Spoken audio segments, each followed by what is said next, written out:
Bonjour à tous, bienvenue avec moi pour une nouvelle émission.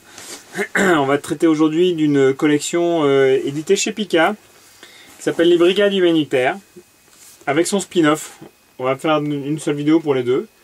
Donc les Brigades Humanitaires, c'est une collection qui est sortie en 2015 au Japon, qui a été éditée un peu après chez nous en France. On en est actuellement au 5e tome, on a rattrapé la publication japonaise, donc ça avance pas très vite. Le dernier tome sorti, le tome 5, sorti en 2018. Le prochain est prévu en janvier 2021, donc le tome 6. Il y a eu entre 2018 et 2021 à peu près 3 ans ou 2 ans et demi d'attente. C'est un peu long pour les collectionneurs. Et on va traiter d'une deuxième collection, donc qui est les Brigades Militaires Black. Donc là, il me manque le tome 4, qui est sorti mi-août, que j'ai commandé chez mon revendeur attitré. Et du coup, je vais pas tarder à recevoir. C'est une collection donc d'un jeune auteur qui est né en 1994, qui s'appelle Akane Shimizu, qui nous publie sa première collection en France, donc de très bonne facture.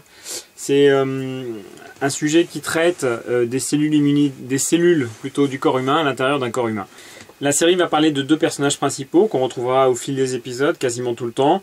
Le premier, le globule rouge, la petite hématie, et le deuxième, le leucocyte, un polynucléaire du matricule 1144, sont les deux personnages principaux qu'on va retrouver régulièrement.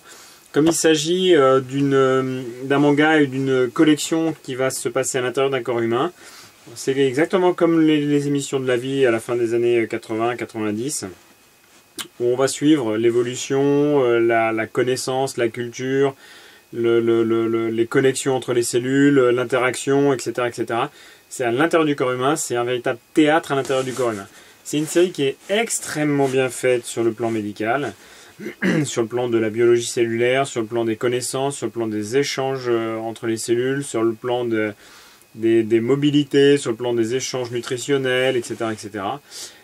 Mais si on n'est pas du tout versé sur ce versant médical ou biologique, biologie cellulaire, biochimique, enfin bon, scientifique, et ben ça reste quand même une bonne série. C'est un shonen avec vraiment des personnages qui sont attachants, qui sont vraiment très sympathiques. Le trait de dessin est relativement bien fait, il n'y a qu'à voir la couverture, elle vous fait de l'œil, elle vous donne envie de l'acheter juste quand vous la voyez, elle est vraiment magnifique. Les premières pages sont en couleur. Et à chaque épisode, pour le premier tome, à chaque épisode on va traiter d'un problème. Là en l'occurrence une infection à streptocoque, après une infection, une allergie, après le virus de la grippe.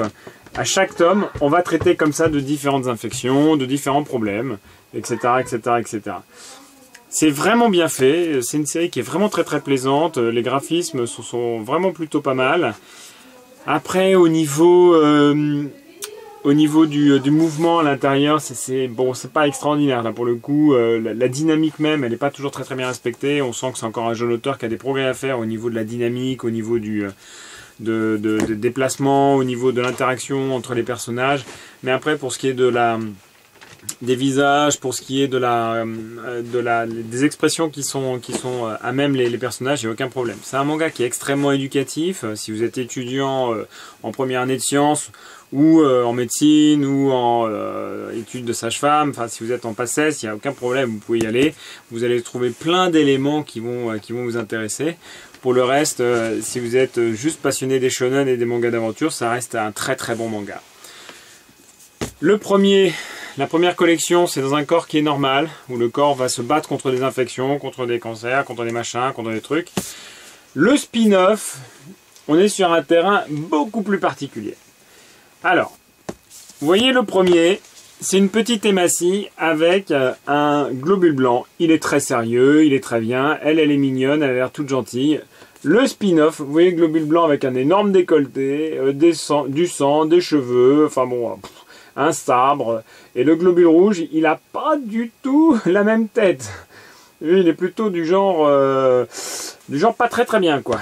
Et on va traiter des infections à gonocoque, on va traiter des infections, des troubles ischémiques, de l'alcoolisme, du tabac, enfin bon, ça va. Le deuxième, le Brigade Immunitaire Black, il se passe quand même dans un corps qui va pas très bien, chez un patient, chez un monsieur qui est pas en très bonne santé. Alors que le premier, c'est un manga chez quelqu'un en très bonne santé, qui pose pas de problème particulier, hormis les infections saisonnières, les allergies et tout ça. Dans l'ensemble, c'est une collection qui est vraiment très très intéressante, qui reste une petite niche quand même, parce qu'il n'y a pas beaucoup de consommateurs de ce type de manga. Les publications sont assez longues à venir. Je vous ai dit, ça fait 2 ans qu'on attend le dernier manga. Le Brigadier Militaire Black va pratiquement plus vite que le classique. Il y a plusieurs autres spin-offs qui existent au Japon, enfin plusieurs autres séries dérivées qui existent au Japon et qui ne sont pas encore arrivées chez nous. Il y a même des pièces de théâtre, il y a les animés, enfin il y a pas mal de choses. Ce qui est sûr, c'est que c'est une série qui peut intéresser un public assez large, sauf trop jeune. Moins de 13-14 ans, ça risque d'être très compliqué de comprendre quoi que ce soit de ça, ou de s'approprier les personnages, ou même d'apprécier le côté shonen du manga. C'est vraiment trop compliqué. Je pense qu'il faut être un petit peu éveillé, avoir fait des cours de SVT en seconde, première, terminale pour vraiment comprendre un petit peu, enfin 3e, 4e aussi un peu, mais il faut vraiment faire un peu de biologie cellulaire, un peu de sciences nat pour commencer à apprécier un peu ce manga. Mais ça reste une très très bonne série, d'une très très bonne facture, enfin c'est vraiment pas mal.